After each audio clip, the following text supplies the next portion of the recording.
as a warrior, as the Guru Khalsa, it's our responsibility, it's the mandate of the Khalsa to be fierce against even the most demonic fierceness. As the Nishan Sahib flies outside, the Guru is giving the instruction that my Guru Khalsa, who reside within this darbar, will stand up against injustice and stand up for the protection for those that are being persecuted.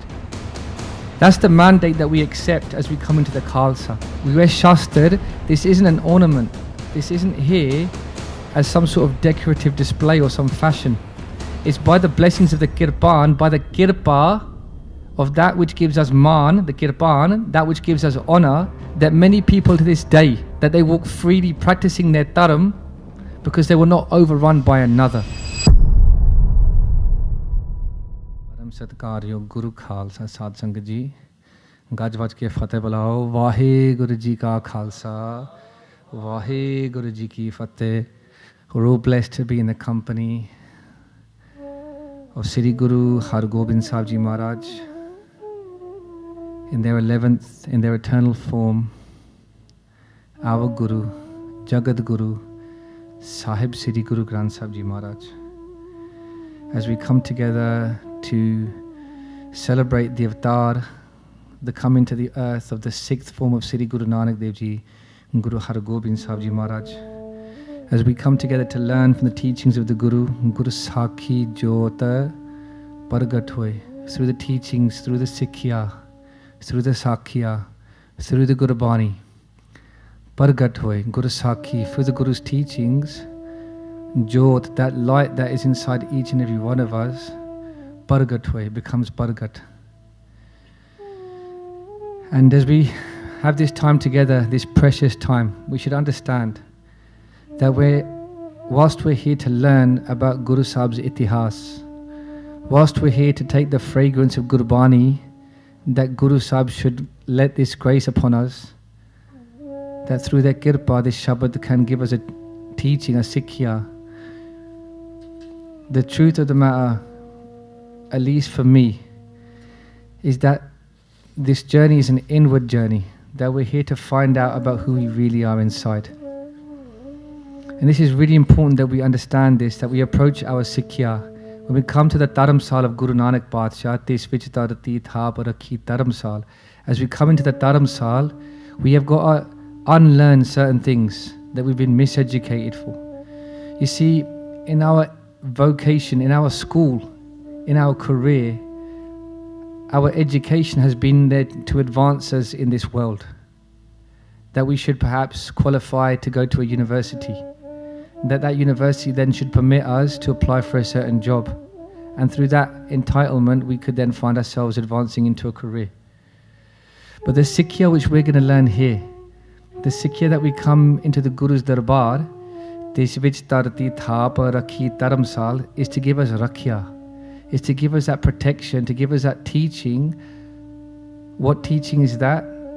That teaching us who we are inside, who we really are. Be manatu jod saroop hai.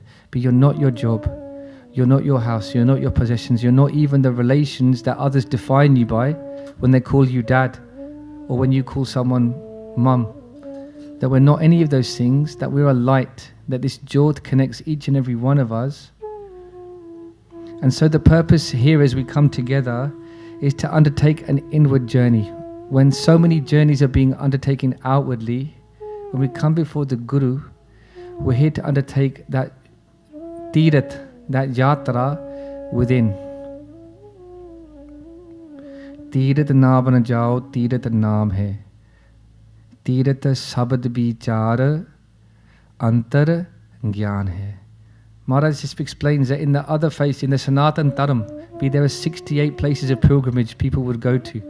Outwardly, they would go to the Ganges, they would go to the Yamuna, they would go to different places to obtain ablution through ritualistic ishnan in the rivers in the hopes that the nature of those places would give them mukti. We're not here to denigrate any other faith, we're just here by comparison to explain the beauty of this Sikhi. Maharaj is saying, Tirat Navan Jao, people go to these Tirats to have ishnan, Navan and Jao, but the Asali Tirat, the highest Tirat, Tirat Navan Jao, Tirat Naam hai. The highest Tirat is to undertake Naam, to close our eyes, to recite upon, to vibrate upon the Gur Mantar of Sri Guru Nanak Dev Ji Maharaj. Tirth naam hai. Akho sat naam Sri Vahe Guru. Vahe Guru. Vahe Guru. Vahe Guru. Vahe Guru.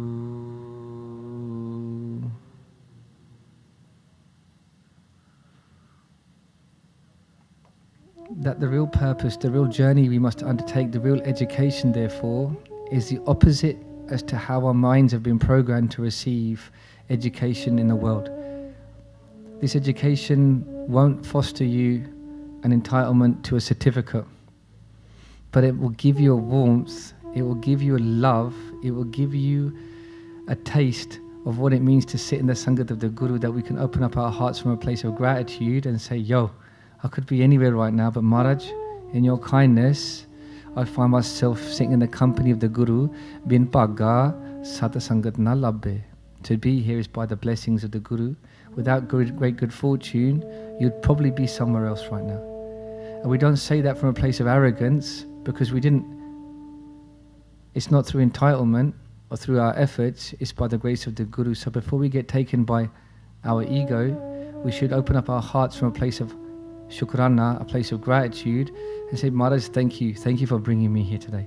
And from a place of Shukrana, as our hearts open, then there is more education to be had. Harmandar eho sarir hai. The true Harmandar is your sarir. The true Harmandar is the Atma, the Jyot that exists within you. And what is it that we should do to water that seed? What is it that we should do to water that seed? Maharaj says, Gyan. The true thing that we need to put within us is Gyan. Now Gyan means something different. Gyan means that true education that we obtain as we do Matha Tek before the Guru, as the Guru bestows their grace upon us. Harmandar eho sarir hai, Gyan Ratan Pargat hue. As a warrior, as the Guru Khalsa, it's our responsibility, it's the mandate of the Khalsa to be fierce against even the most demonic fierceness. And if we don't have that understanding, that acceptance, then perhaps we deserve to also lose our dharam. Because as the Nishan Sahib flies outside, the Guru is giving the instruction that my Guru Khalsa, who reside within this darbar, will stand up against injustice and stand up for the protection for those that are being persecuted. That's the mandate that we accept as we come into the Khalsa. We wear shastar. This isn't an ornament. This isn't here as some sort of decorative display or some fashion. It's by the blessings of the Kirpan, by the Kirpa of that which gives us man, the Kirpan, that which gives us honor, that many people to this day, that they walk freely practicing their dharam because they were not overrun by another. As I mentioned, as I alluded to earlier, the 5,000 Kashmiri Pandits that came under the blessings of Guru Tegh Bahadur Ji Maharaj, whose protection that they sought, were numbers so great that they outnumbered the Sikh that they came to seek their blessings and their protection. Saying it was the quality of that Khalsa. Why is it so important for our mothers to hear this? Because these warriors, who are they born from? The warrior spirit is, who is it initiated through? It is through the mothers, it is through the masya, through the puwa, that these children will learn to become the warriors. That spirit is invoked. And it's really important that we understand that we cannot overstress this mandate enough. Mata, who is it that we were blessed? Who was it that made those prayers that allowed us to have the greatest example of a warrior upon this earth? Guru Hargobind Sahib Ji that we speak of today, whose prayers were heard that we would be blessed with such a soldier, such a saint, who was over 7 foot tall, who was the greatest being, the greatest spiritual being, but the greatest warrior. It was none other than Mata Ganga Ji. It was the prayers of Mata Ganga Ji, that feminine energy, that female energy, those ardasa that were being made. in response to which we would be blessed with Guru Hargobind Sahib Ji Maharaj. We cannot overstress the role that our mothers, our sisters, that they play in the creation of the Guru Khalsa Panth. It is written in our history that Priti Chand, who was the older brother of Guru Arjan Dev Ji Maharaj, that they were cunning and their ways were wily, and they were intended to try and usurp the throne of the Guru. For in the house of Guru Arjan Dev Ji Maharaj, after many years of marriage, they had not been blessed with a child. We do well to remember this, Guru Pyari Sadh Sangat Ji, as we sit in the Guru's Darbar. Mata Ganga Ji overhears Priti Chand conspiring with his wife that the Guru, their younger brother, doesn't have any children in their house. That when the Guru passes away, our children will inherit the throne, that they will become sat upon the throne of Sri Guru Nanak Dev Ji Maharaj, that they will inherit this throne. Mata Ganga Ji comes to her husband and she does benti to Guru Arjan Dev Ji Maharaj, Maharaj, please, I've never asked you, I want for nothing in your house, but in my heart, Sonu Putra di Daat Sonu Baksho, give me a blessing that in our house we can have a child. Guru Arjan Dev Ji Maharaj, the giver of all gifts, they are the form of the Lord Himself. Aap Narayan Kalatar Jag mein Paravariyo. They are the form of that formless Lord. They say, if you want the blessings of a child, then you should go to a true saint. Guru Arjan Dev Ji is the giver of all gifts, but they're showing us the limits of humility. They say, go and see Baba Buddha Ji. Odo kol tusi jaake ardas karao, and you'll get whatever blessing that you want. Guru Arjan Dev Ji Maharaj sends Mata Ganga Ji with this instruction. Mata Ji goes with all of the Guru Sikhs in her entourage, in her company. And they go and they make really beautiful prashade. All of the different Shakti Bhojan, the 36 different delicacies that they speak of in the city Sukhmani Sadapad. All of this food was made, the most beautiful spices, the most expensive food was made. And Mataji goes with all of these people. They go to see Baba Buddha Ji. When they go and see Baba Buddha Ji to make this offering of all these foods so that they could make a request, Baba Buddha Ji looks at them. They look at these beautiful food and they say, Aaj mainu bhukh nahi lagi. There's no hunger within me at this moment. And they send Mataji away. Mataji goes back to Sri Guru Arjan Dev Ji Maharaj. They say, you sent me to go see Baba Buddha Ji before I could even make this ardas. Baba Buddha Ji, they refused all of these offerings of this rich food that all of our Guru Sikhs made. That all of these people in the house of the Guru had made. And Guru Arjan Dev Ji said, explain to me how you went. And she said, all of the Sikhs came together. They made the food. We went together and I went in a chariot. And in this way, we went to go and see Baba Buddha Ji. And Baba Buddha Ji said, I'm not hungry. Guru Arjan Dev Ji would give this teaching. Why is this happening? Do you think Mata Ganga Ji could make any mistake? No. They are that one who's married into the house of Sri Guru Arjan Dev Ji Maharaj. What was happening? This play was being played out. This IDEALS was being gifted to us that we could take these teachings. Guru Arjan Dev Ji in that moment would give us a teaching through Mata Ganga Ji. How is it that we can come to the Guru to do ardas? Maharaj explains, they say, no, you have to go with Sharda. When you're going to go and see a Mahapurukh, when you're going to go before a great saint, when we're going to walk before the greatest saint of all, apne sir neeme rakh ke, you should lower your head and go from a place of humility. You make the prashade yourself with your own hands. Mise prashade. We take that atta and piece that atta yourself. Make simple prashade. Go with simple clothes. Go on your own. And go from your heart from a place of humility. So it was that Mata Ganga Ji now, they would make really simple prashade, mise prashade, very simple food, that they would grind the atta themselves. They would take with them an onion, and they would take with them prashade. They would go nange pair. Sadh Sangat Ji, this is the maryada of the house of the Guru. We've said it before, we'll say it again. We only have to gain by the amount of sharda, the satkar that we show the Guru. When we come into the Guru's darbar, apan nange pair aake, we should come as beggars. Ik daate, ik bekhari ji, sab tere choj vidana. When we come into the Guru's darbar, we should follow the example of Mata Ganga Ji. She took no shoes, she had no socks. She would come nange pair into Baba Buddha Ji's company, and they would lower their head. These teachings aren't for negotiation. The question is, who do you want to be? As we come before the Guru, we should come with that entitlement. And if we're sitting in the Guru's darbar now with socks on, it's fine. The point is that we should learn that we can make progress for tomorrow. When we take off our socks, we're going through that process of lowering our ego. We're going nange pair. There's a saying in English you can't really translate it. Nange pair hoke, meaning that you go like without anything on your feet, meaning you go as you came into this world. So when we come into the Guru's Darbar, come from a place of Sharda, a place of humility, take your socks off. Your socks are just basically inner shoes. Hana? So take your socks off. Apara said, we cover our head. We haven't lost that in this house of the Guru's Darbar just yet. And it's not that anyone's going to tell you not to. Let's have it straight. No one's going to stop you when you come into the Guru's Darbar. So it's not about getting away with it. We've got to get rid of this mentality. It's not about what can we get away with. When we come into the Guru's Darbar, it's what can we gain? What can we offer? Right? So no one's going to stop you coming into the Guru's Darbar. But when we should come into the Guru's Darbar, it's not about, the mentality shouldn't be, what's the bare minimum I can do to get away? Sadhsangat, just a quick departation. This thought's coming to my mind. I was speaking with, I've got to be very careful, I don't want to give any details. I was speaking with a fellow person my age, I'll keep it that vague. And he was talking to me about the way that he's raising his children. And he said to me something which I thought was really interesting. He said, these kids, because I don't treat them the way that I was treated by my parents. My parents would beat me very badly when I do something wrong. All that I do is I shout and scold at them, I put the fear of God in there, but I never hit them with my hand.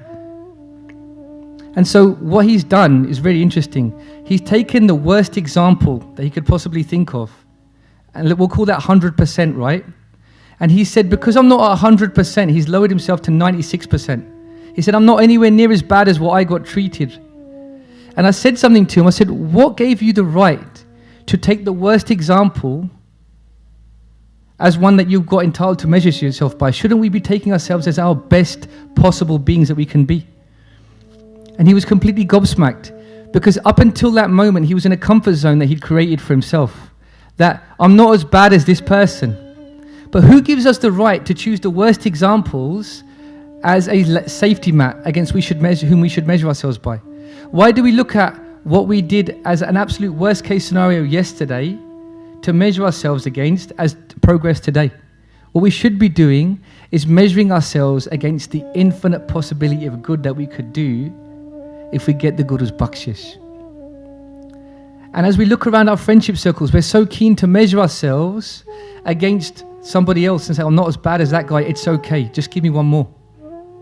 It's okay, I'll have one more because I'm not in as much of a bad state as he is or she is. But who gives us the right to let ourselves off the hook that easily when we could be living such a higher quality of life? And so when I say to you, no one's going to stop you from coming to the Guru's Darbar, the question you've got to ask yourself is, who do you want to be as you sit in the Guru's Darbar? And whose standard are you going to measure yourself by? So, Mata Ganga Ji goes, they go nange pair, they walk up on their feet, upon the scorching hot, as the scorching heat of the sun is cooking the ground. Mataji goes into the company. This is the Guru's wife. This is the king of all kings. This is the queen of all queens going into a saint, a student of the house of Guru Nanak Paatshah. They're going to see a Sikh of the Guru, a devotee of their husband, a devotee of the Guru. But she's going with Nimrata said, because she's been told the way of the house of Guru Nanak is the way of Nimrata. And they go before Baba Buddha Ji and they place before them these very simple mise prashade. And they say to Baba Buddha Ji, I've got this offering to you. And Baba Buddha Ji looks upon the prashade and says, Aaj maine bahut bhuk lagi hai. I'm very hungry today.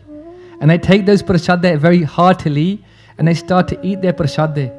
And Mataji now finds herself in a place of open love. And they make that ardas. They say to Baba Buddha Ji, Sanu putter di daat sanu baksh lo. And in that moment, Baba Buddha Ji would take the ganda, they would take that onion, they would place it upon their knee, and they would smash that onion. And they say, just as I have smashed this onion, one will be born into your house who will smash the persecution that is being gripped and the fear that is gripping India. They will smash the Mughal rule that is taking a grip like a demon, like a ghost, upon the people of this realm. That son will be born into your house, Bil Dalapanjan Gur Surma. They will be the destroyer of armies. Dal Panjan. Guru Surma. There will be such a Surma of that Guru's house. Varajoda. There will be such a worry. Bahu Parupakari. And there will be that one that uplifts those that are in darkness. What a beautiful word. Parupakari. Parupakar meaning that one who will help people out of their difficulties. Sare akho Parupakar. Parupakar. Sare akho ji Parupakar. Upakar, Parupakar meaning that one who will help you, Upakar, out of this darkness to come into a place of light.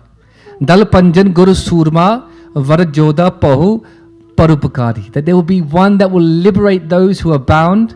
There will be that one who is born into your house. And so it was, Guru Pyari Sadsangat Ji, from the blessings of the hands of Baba Buddha Ji, that great saint soul that would have had darshan of Sri Guru Nanak Dev Ji Maharaj, at the ardas, at the behest, at the loving request of that female energy in Mata Ganga Ji, we were blessed with Sri Guru Hargobind Sahib Ji Maharaj.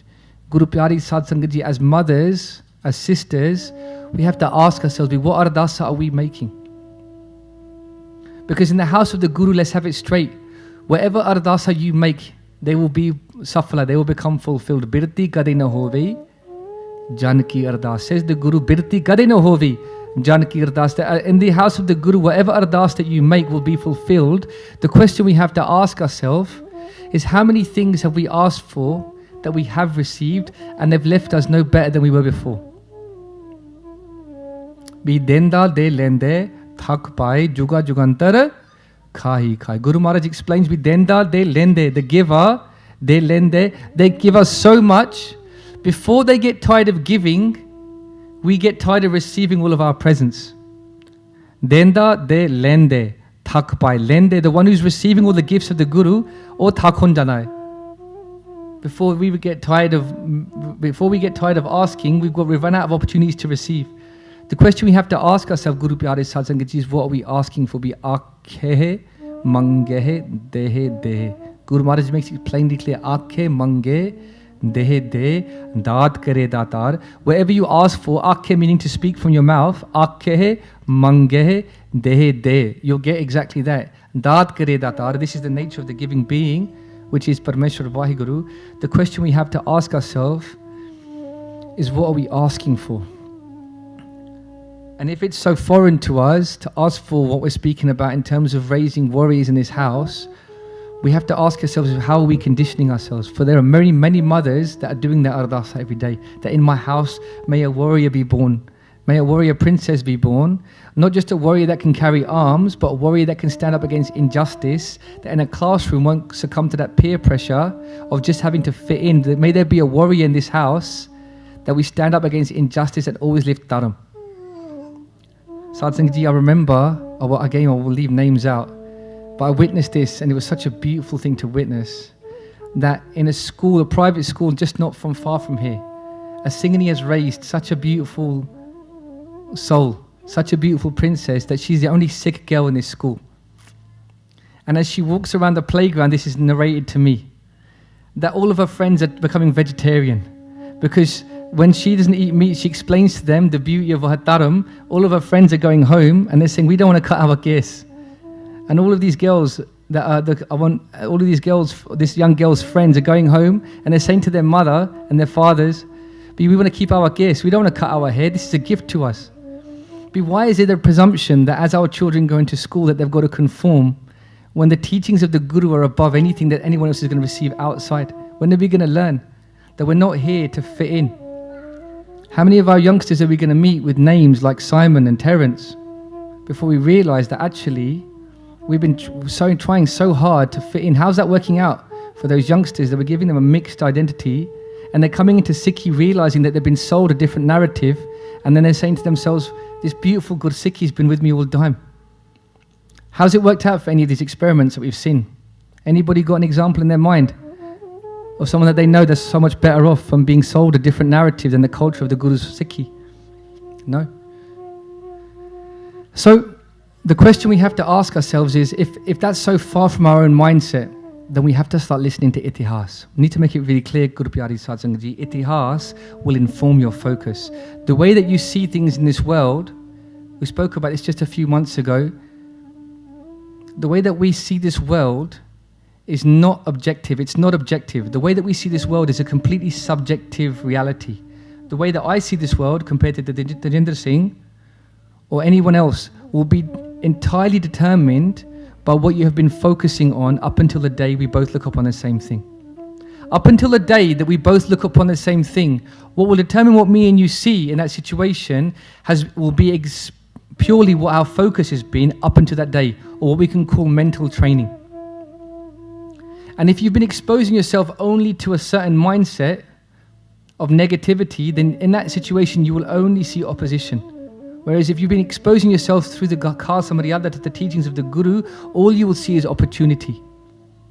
Guru Pyari Sad Sangat Ji, when Bhai Mati Das Ji was tied between a wooden frame, being told, we're gonna saw you in half with an ari. The tooth would look so scary to look at on this saw that was so heavy it had to be operated by 2 executioners. Bhai Mati Das Ji, who'd been doing seva the whole of their life, when they were placed in this frame and they were told, give up your dharam, convert to Islam, or we're going to saw you in half with this saw. What's your last request? Because of Bhai Mati Das Ji's focus had always been the Guru up until that moment.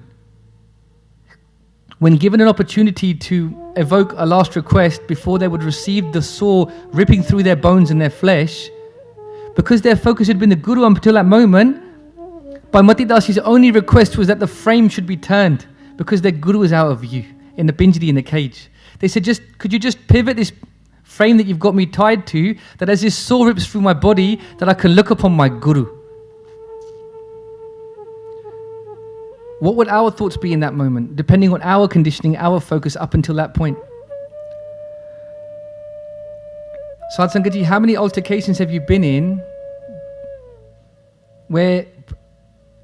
how many physical altercations offer them to you when you're on a night out, you're in the town somewhere, and you're with somebody else who hasn't trained.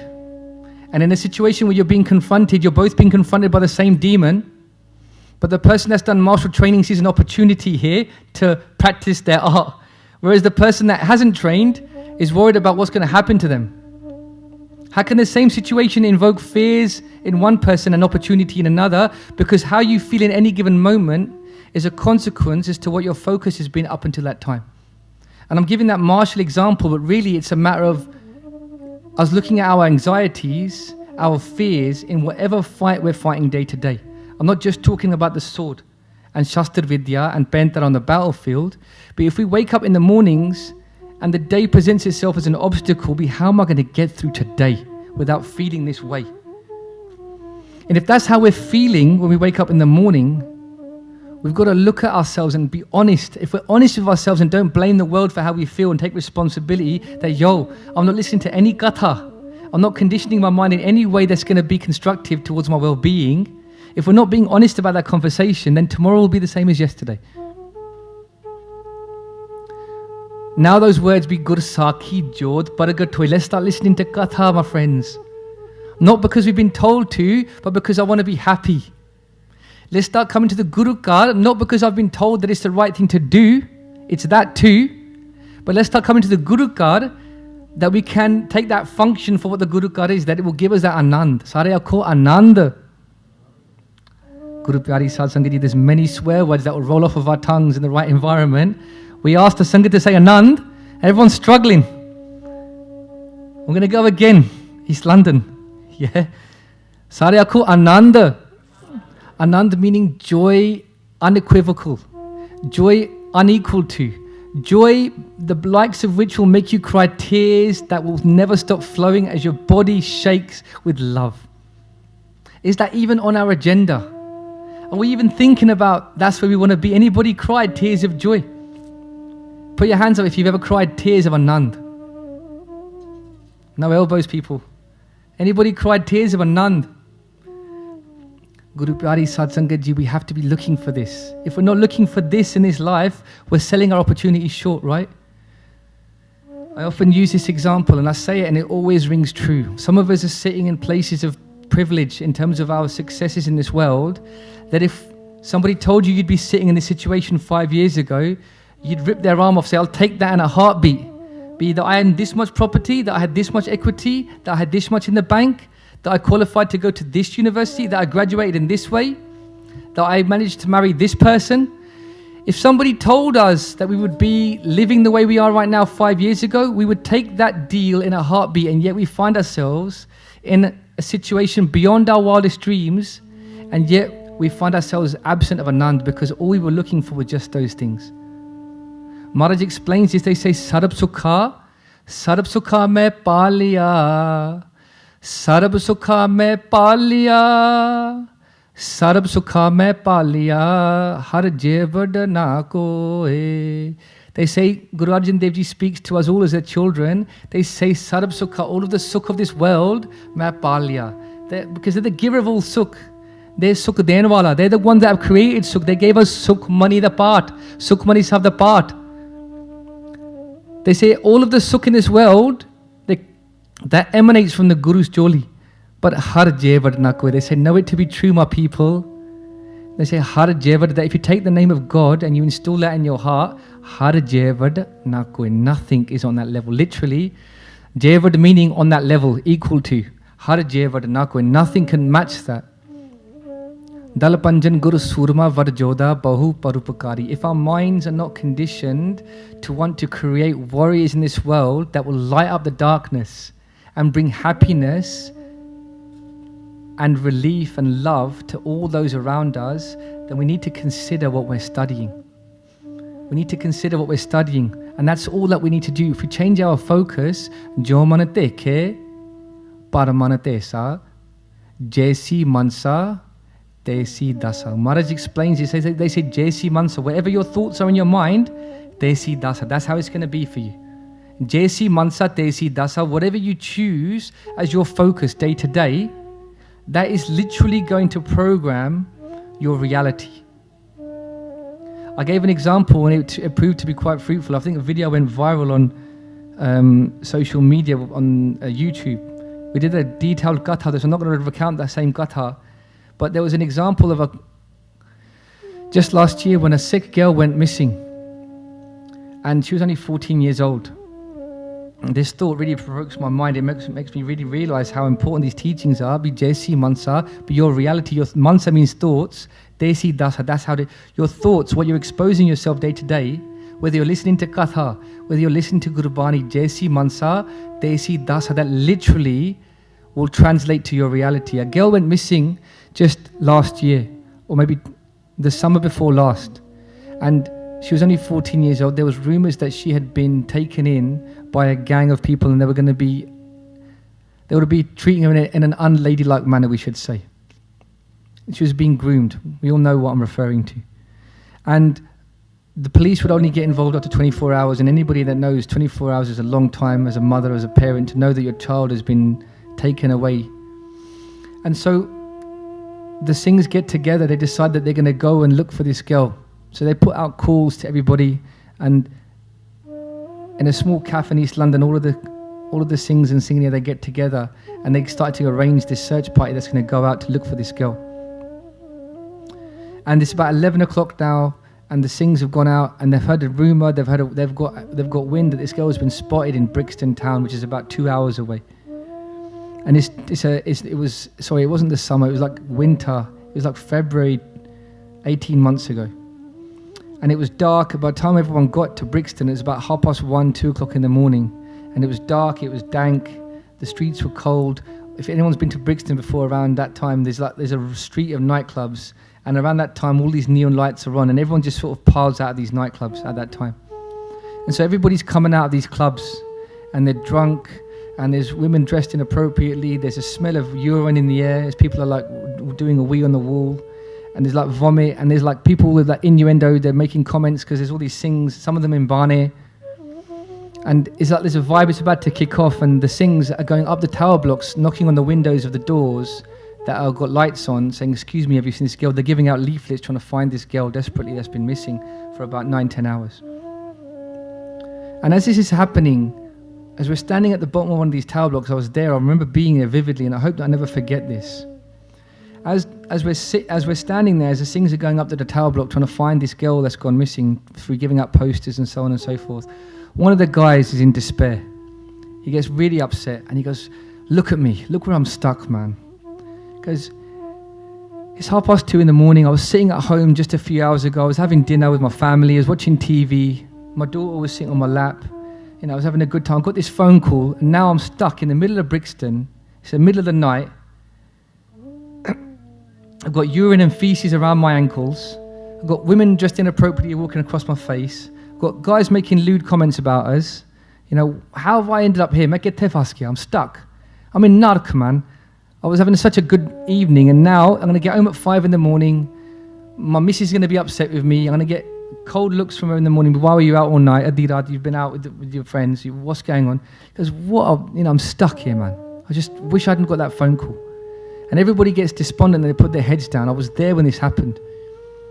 It's like 3:30 in the morning now. And one of the other Singhs that were there, after a few seconds of it being quiet, he speaks up. He goes, I totally disagree with you, man. He goes, I don't see it that way at all. He goes, as far as I'm concerned, it's 3:30 in the morning, it's Amrit Vela. It's Amrit Vela, I'm with the Guru Khalsa, I'm with the Singhs. We're doing Maharaj Di Seva, just as Bhai Amandeep Singh Ji would go and rescue those girls that were being stolen away to be sold as slaves in Afghanistan. Because just as Bhai Amandeep Singh Ji would go and rescue those girls and take them home to their families, we're doing Maharaj Di Seva. This day is going to be written for me forever. Eho lekha likh jaane koi lekha likhiya kehta hoy. This day is going to be written for me until the end of all days. I'm so glad that I got that phone call. I was just sitting at home. I was just watching TV. And I got a phone call, and now I'm blessed to be at Amrit Vela with the Singhs, and we're going out doing this seva. And I thought in that moment, how can two people be in Brixton town? One's in Nark, surrounded by urine and feces.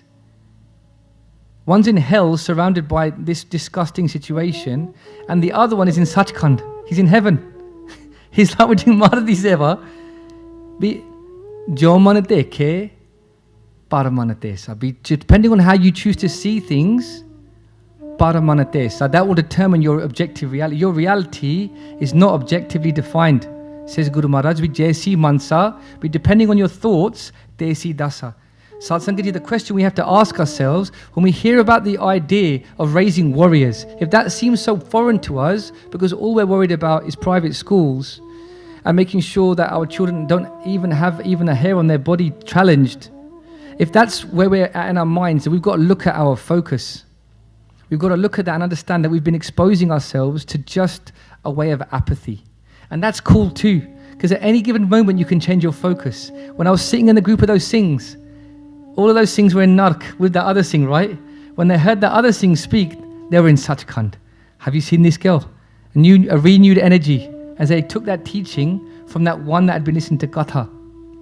So you can tell in that group who had been listening to Katha of the Guru, who had informed their mind of that circumstance through the lens of the Guru, and who hadn't.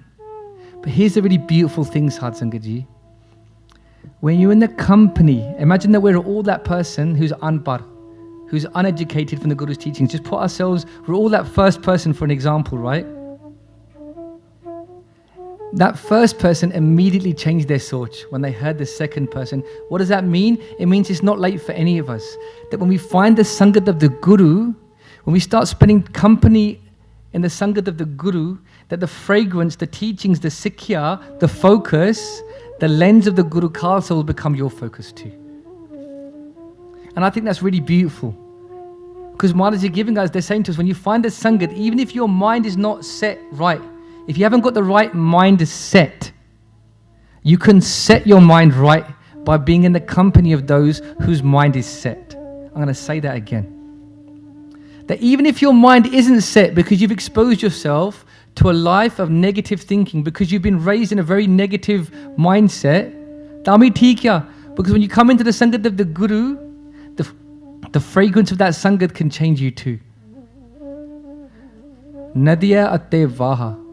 Nadiya atte vaha pavehe samundar na janiye. Says Guru Maharaj, the Sangat is like a river, a nadi, and a va, a stream.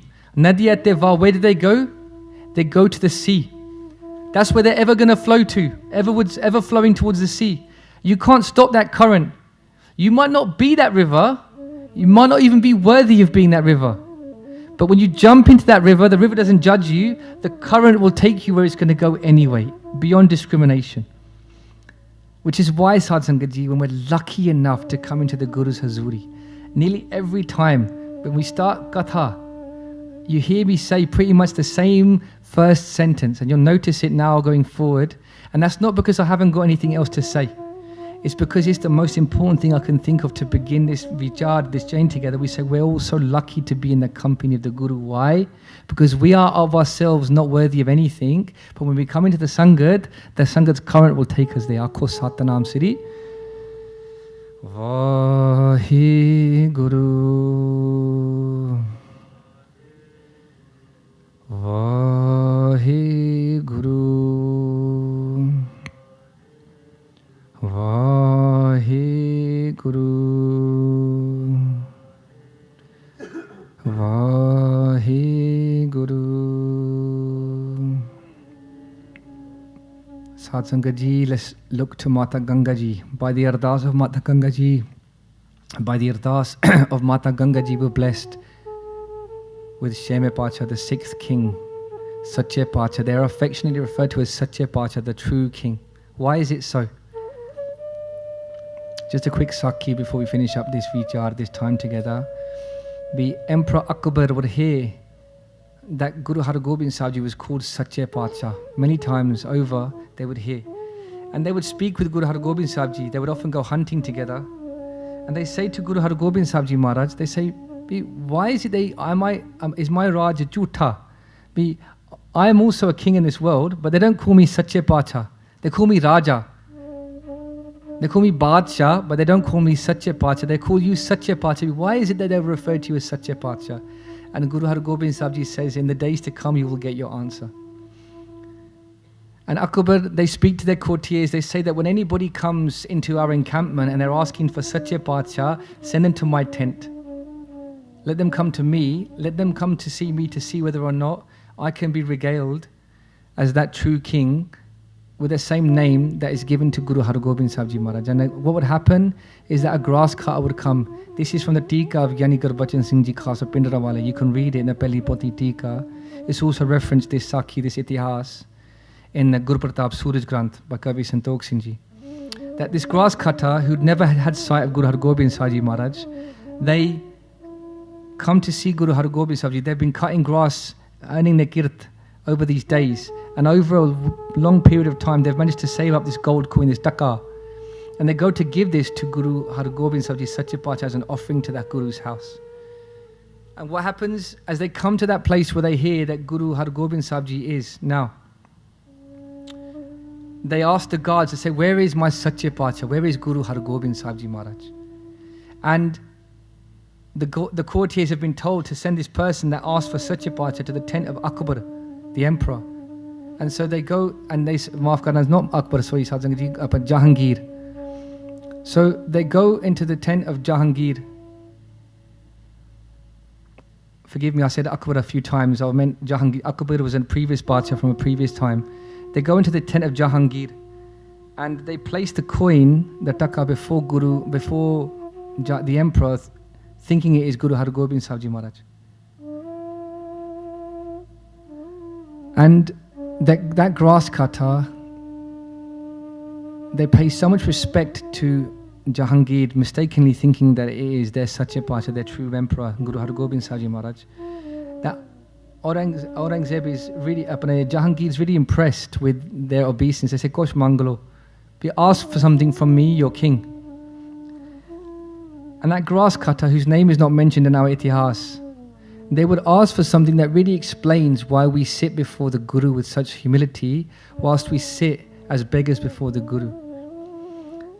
That grass cutter says to Guru Hargobind Sahib Ji Maharaj, they say, Maharaj, Sache Paatshah, you just bless me that I'm saved from the Jamdoots, that when I die, that I am not attacked by the Jamdoots, that I get to be mukt from this world, that I'm liberated from this world. And in that moment, Jahangir says, what you ask for, I'm also begging for from this world. I can't give this to you what you're asking for. In that moment, that grass cutter realized what we realize when we close our eyes and we do Simran before the Guru, be that this is Sache Paatshah. That in the house of Guru Nanak Paatshah, beneath the flying flag of Guru Nanak Dev Ji Maharaj, that stands for protection for all, as we sit above the Langar hall, as we sit in the company of Guru Hargobind Sahib Ji, as we sit in the dust of the Sangat of the Guru, that grass cutter realized that where he wasn't is where we are right now. That grass cutter goes to pick up that coin. He goes, you are not Sache Paatshah. You might be Paatshah, you might be a king in this world, like many kings before and after, but you are not Sache Paatshah. And Jahangir, they say, look, don't pick up that coin. Meri besti na karao. I'll give you another coin. I'll give you many coins. Leave that one here. Don't pick that one up. That grass cutter says, the coins that you're going to give to me, as valuable as they may be, I don't know the kirta, I don't know the work behind those coins. I know what kirta I have done. I know what honest work I have done for this coin, which I make as an offering to my Guru when I find my Sache Paatshah. But you keep your coins, just give me my one back.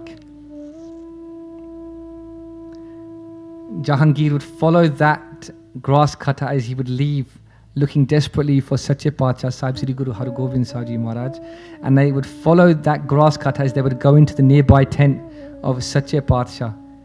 And Guru Hargobind Sahib Ji, Antarajami, the knower of all hearts, they would see that one that the Guru is with every single day anyway. They see that one that the Guru is always with every day anyway, as they would work towards raising that coin. And now they stand physically before them, but they were with them every day anyway, because the Guru is hajar with us all the time. Gave ko veke hadra hadur. Says the Guru that you sing the praises of who? That one that is with you where? Near, very near at all times. And they make that obeisance, they make that ardas, they say to the emperor, they say to Sache Paatshah, Sri Guru Hargobind Sahib Ji Maharaj, give us that khushi. And Maharaj says, do you want that khushi in the life beyond? It's yours. And I'll give it to you now as well. They made them mukt even in front of them. The emperor would turn and say to Guru Hargobind Sahib Ji Maharaj, goes, I know now why they called you Sache Paatshah, but I've got another question for you. Again, Guru Paatshah Ji would give this teaching. They say, look how much you've given to this person for a measly taka. He's given you one gold coin, you've made them mukt in this world beyond, and you've given them anand in this world. You've made them jivan mukt, and you've given them mukt from this world beyond. All they've given you is a measly coin. I can give you many of these coins. Sadh Sangat Ji hears the teaching. Gyani Gurbachan Singh Ji records that what reply would Guru Hargobind Sahib Ji give? They would say, he's not mukt for what he gave. He is mukt for what he left behind. Because Maya had no pull over him. He is not mukt for what he has given to me. He is mukt for all of those other coins that you could have given him. But how many other temptations have come his way? But his mind is always towards the Guru. Guru Pyari Sadh Sangat Ji, as we come to the end of this vichar, Maharaj gives us such a beautiful teachings. The simplicity of the teachings does not in any way excuse his genius. Maharaj explains to us, they say, Sachi Prita, such simple sounding Gurbani, which is the language of a child's heart being spoken. Be Sachi Prita, Ham Tum Syo Jori, Tum Syo Jor Avar Sangatori. They say, if you want to find that Sachi Preet, you want to find your true beloved, Ham Tum Syo Jori, you have to break from something else. That if you want room inside the cup of your heart to be filled with the love of the Lord, and for the love of the Lord to be filled within you, Sachi Preet Ham Tum Syo Jori, you have to give up Tum Syo Jor Avar Sangatori. You have to give up something else. What is it we have to give up? We have to give up this constant battle that we have to seek validation from this world, that somehow we need permission from our peers to enter our dharam, that we need permission from our families or the circle that we sit around to take steps towards our Guru. We don't. It's just a foundation of falsehood. At any given moment, you can decide, I want to keep my case. I want to give up nasha. I'm going to take amrit. Be tumsyo jor avar sangatori. We've got to break these shackles that we think are setting us free, but they're actually holding us back. No. Let's have it straight. We're here to obtain that liberation, but we think we need to find it outside. Sadh Sangat Ji, if we want to find that Anand, let's break from the shackles of this world and come before the Guru. So Sadh Sangat Ji, it would be remiss of me, as our time comes to an end, not to just make a few comments. For even if we had years, we couldn't do justice to those that I'm going to speak of now. But as we begin this month, we reflect now upon the events of June 1984 in Punjab, when the Indian government would wage war against the Khalsa. Let's have it straight. We can't put it any other way, for any other way would not be a justice. We know now from the papers that have been released from our own conservative government that SAS soldiers were sent. We know also that there were plans to attack the Darbar Sahib from as early as February 1984, when constructs had been made, when fake temples had been erected so that they could run drills. And that in June 1984, under the false auspices of trying to capture criminals that had already previously, very recently been in police custody, that had never been charged, 38 Gurdwara across the Punjab were attacked, including Sri Harmandir Sahib. The time that was taken, the timing used to launch this attack was none other than the Shaheed of Sri Guru Hargobind Sahib Ji Maharaj, when it was known that tens of thousands would be at the Darbar Sahib. There were reports of Singhs having their turbans taken from their heads as their hands were tied behind their back as they were shot from point blank range, as the blood of those Shaheeds would fill the Sarovar. This is a time for us to educate ourselves. Let's go to legitimate places that we should look to educate ourselves. Our history is being rewritten by those that would have us forgive them or forget them, any which way that you want to put it. Our history is being rewritten, and it's an opportunity for us now, as we have this time, to look upon our history as it stands. 38 Gurdwara were attacked. This was an attack across the Sikh Panth. Indira Gandhi was recorded by her advisors as saying that we're here to break the back of the Sikhs. And I heard it put so beautifully by an academic, and this is not an area that I can say I'm qualified to even speak on as a scholar. In fact, I'm very nervous to speak on it, because there are those that have dedicated their lives to educate themselves upon the Shaheeds of this time. So I will just spend these last couple of minutes to say one thing that I thought was really interesting. One of the academics I came across said that India regards the attack on the Darbar Sahib as a success, as it was intended to break the back of the Sikhs. But this academic replies that it wasn't a success, that in fact the Guru Khalsa was victorious. How is it that the Guru Khalsa was victorious on these days, as we look back to those great warriors, Sant Janel Singh Ji Khalsa Pind Ranwale, as we look back to Bhai Sabeg Singh Ji? How was it such? Because the Khalsa's goal during that time was to wage war against tyranny and to stand up against injustice and to demonstrate to the world that this could be done. And in this way, Sant Janel Singh Ji was victorious as one that would stand against many, that would be immovable, unshakable and unbreakable. And they would stand up against so many and hold so many at those doors until tanks were released, until bombers were being flown above the Darbar, that the greatest might of the military raining down upon farmers with pitchforks and pilgrims that were there to pay respects to the Shaheed of Sri Guru Hargobind Sahib Ji Maharaj, that those that had been sent to break the backs of the Sikhs, they failed, because the Guru Khalsa has grown. Many thousands would go to take Amrit on those days. Many tens of thousands would take Amrit every year on those days still, as we celebrate the victory of the Guru Khalsa. So Sadh Sangat Ji, there are plenty of videos on 1984 to educate ourselves. It's important as mothers that we do this. The Khalsa would go on to extract revenge from those that would seek to send soldiers into Darbar on those days. And Bhai Satwan Singh, who's one of those soldiers that killed Indira Gandhi to extract that revenge, when that happened, they were shot in the leg. And I think it's fitting that we'll end on this. They had a bullet in their knee, which is one of the most painful injuries that you can have, a bullet in your kneecap. And Bhai Satwan Singh Ji, they were in prison. We speak of Guru Hargobind Sahib Ji Maharaj, we think of them as only then, they're even now. With this bullet in their knee, they would do ardas to Guru Hargobind Sahib Ji Maharaj from their cell. They said, Maharaj, the pain is just too much. Bhai Satwan Singh Ji, they would record that Guru Hargobind Sahib Ji would come into their cell and they would give them darshan and they would take that bullet out of their knee. Satsangat Ji, where is our Sharda today? That Guru Hargobind Sahib Ji would go to their cell, as they would sit in their cell, they would remove that bullet from their knee, and that bullet is still in the family lineage of Bhai Satwan Singh Ji. Even today you can go to their family, we're only talking 30 years ago, and they will show you that bullet that was in their knee that Guru Hargobind Sahib Ji would give darshan to, that would give darshan for.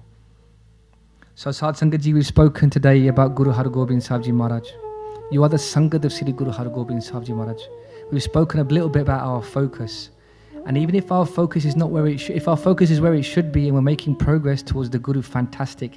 Even if we're not, and today there's a contrast between what we've been speaking about and what we fill our days with, even that's positive. If it reminds us of a change of trajectory that we have to implement, that tomorrow can be a different day. Satsangat Ji, let's start educating ourselves, let's start listening to Katha, let's start coming to the Guru Card with Gurbani in our hearts, that when we sit before the Guru, we know the value of who we sit before. So Satsangat Ji, you're the Sangat of the Guru, you must have made many, many mistakes. I ask for your forgiveness. Vilekhe kathena chuttiye khin khin pullanhar baksanhar baksile nanaka paryotar. Vaheguru Ji ka Khalsa, Vaheguru Ji ki Fateh. If you enjoyed this video, please like, comment, share and subscribe. Please donate and help spread Guruji's message. Link is in the description below. Vaheguru Ji ka Khalsa, Vaheguru Ji ki Fateh.